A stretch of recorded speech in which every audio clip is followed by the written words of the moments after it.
Sadar nggak sih Sobat Jiwa, sering banget kita gampang emosi setiap lihat berita negatif.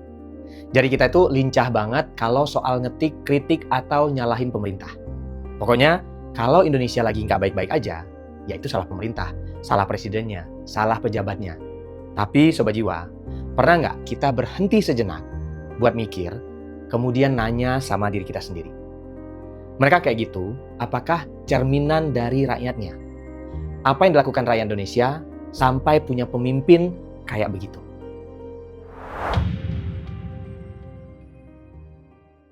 Kita ini adalah bangsa yang sangat reaktif. Sadar atau tidak, betapa gampangnya kita tersulut emosi cuman karena satu potongan video atau satu headline berita. Kita kayak orang yang punya sumbu pendek banget. Begitu ada yang nyentil sedikit, kita langsung meledak, saling hujat, dan sibuk nyari siapa yang salah. Tapi pertanyaannya, apakah emosi itu murni dari kita? Atau sebenarnya justru kita lagi sengaja disetir? Nah, sifat reaktif kita ini sering banget dimanfaatkan untuk mengatur siklus berita. Ada polanya ternyata Sobat Jiwa. Maksudnya gimana? Begitu ada isu besar yang krusial dan harusnya kita kawal sampai tuntas, tiba-tiba muncul berita receh atau skandal artis yang bikin fokus kita jadi pindah. Kita akhirnya sibuk berantem sendiri di kolom komentar tentang hal yang sebenarnya nggak mengubah hidup kita sama sekali. Inilah yang disebut dengan pengalihan isu. Mereka tahu titik lemah kita, bangsa Indonesia. Kita gampang marah, tapi kita juga gampang lupa. Kita terlalu sibuk sama sensasinya, sampai kita lupa mencari akar dari permasalahannya. Masalahnya, kalau kita terus-terusan jadi rakyat yang cuman bisa bereaksi tanpa refleksi ke dalam, kita bakal terus jadi bahan mainan mereka semua. Kita sibuk marah-marah di sosial media, tapi lupa untuk benar-benar sadar bahwa energi kita sedang dikuras untuk hal-hal yang sia-sia. Emosi itu memang manusiawi, tapi kalau emosi kita nggak dilandasi dengan kesadaran, kita itu hanya cuman pion dalam permainan orang lain.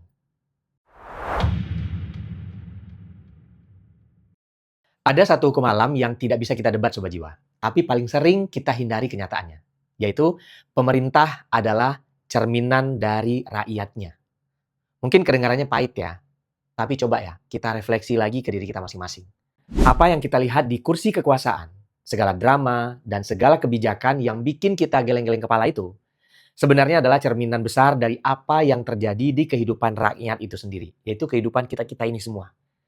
Negara ini bukan benda mati, negara ini adalah kumpulan energi dari orang-orang yang ada di dalamnya.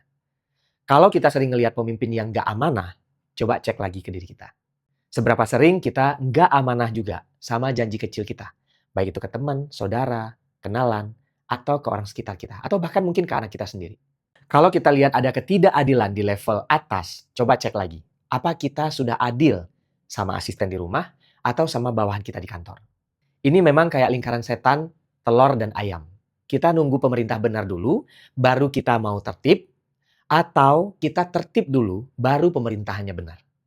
Tapi masalahnya, kalau kita tunggu yang atas untuk berubah duluan, kita bakalan nunggu selamanya. Kenapa? Karena sistem itu cuma mengikuti masa atau orangnya. Kontrol paling nyata itu nggak ada di kotak suara tiap 5 tahun sekali, bukan. Tapi ada di tangan kita setiap hari. Kalau misalnya kita mendambakan kepala negara yang punya integritas tinggi, artinya kita sedang memesan standar itu kepada alam semesta. Tapi pesanan itu nggak akan pernah sampai kalau kita sendiri masih suka curang untuk hal-hal yang sepele. Kita nggak bisa minta pemimpin yang jujur kalau kita sendiri masih hobi berbohong demi keuntungan pribadi. Bernegara dengan benar itu bukan cuma soal ikut pemilu. Bernegara dengan benar itu dimulai dari cara kita memperlakukan orang lain di sekitar. Cara kita menaati aturan tanpa harus diawasi. Dan cara kita menjaga integritas saat nggak ada satupun orang yang melihat kita. Karena pada akhirnya, pemerintah nggak jatuh dari langit. Mereka tumbuh dari tanah yang sama dengan kita. Kalau kita mau buahnya yang manis, kita nggak bisa membiarkan akarnya busuk. Sekarang coba jujur ke diri kita masing-masing Sobat Jiwa. Apa sih yang sebenarnya kita lakukan di keseharian kita? Seringkali kita menuntut perubahan besar, tapi kita sendiri masih memaklumi dosa-dosa kecil yang kita anggap sepele. Contohnya ya, pas ditilang polisi karena kesalahan sendiri. Hal pertama yang keluar dari mulut kita bukan permintaan maaf, bukan menyadari kesalahan, tapi apa? Ya udahlah Pak, damai aja. Ya udahlah Pak, tolong dibantu. Dan kita pengen hukum tegak, tapi kita sendiri yang nyodorin tangan buat ngebengkokin hukum itu demi kenyamanan pribadi. Atau sesimpel budaya antri. Kita pengen negara ini teratur, tapi pas di kasir atau di jalan raya sekalipun, kita masih suka nyerobot antrian cuman karena ngerasa lagi buru-buru atau ngerasa kepentingan kita lebih mendesak dari kepentingan orang lain. Kita menuntut keadilan, tapi kita sendiri nggak bisa adil sama hak orang lain di tempat umum.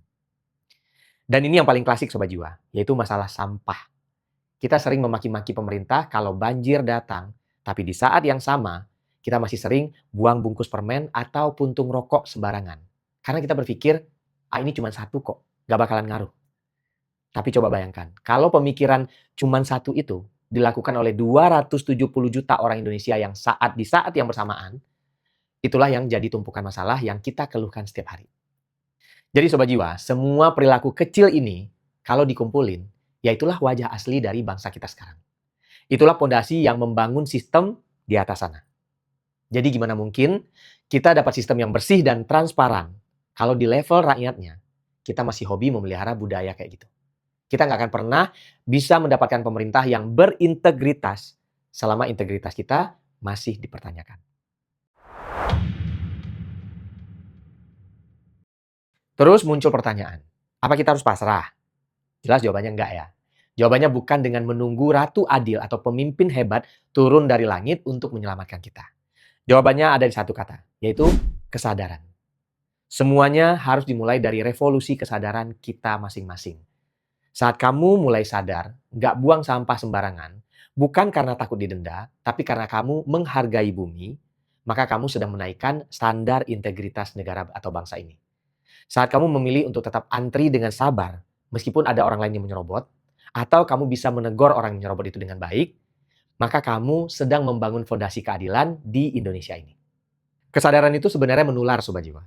Dimulai dari diri kamu sendiri dulu, lalu kamu tularkan ke orang-orang terdekat, sampai ke keluarga, ke circle pertemanan, bahkan akhirnya getaran itu meluas dan jadi identitas baru buat bangsa kita.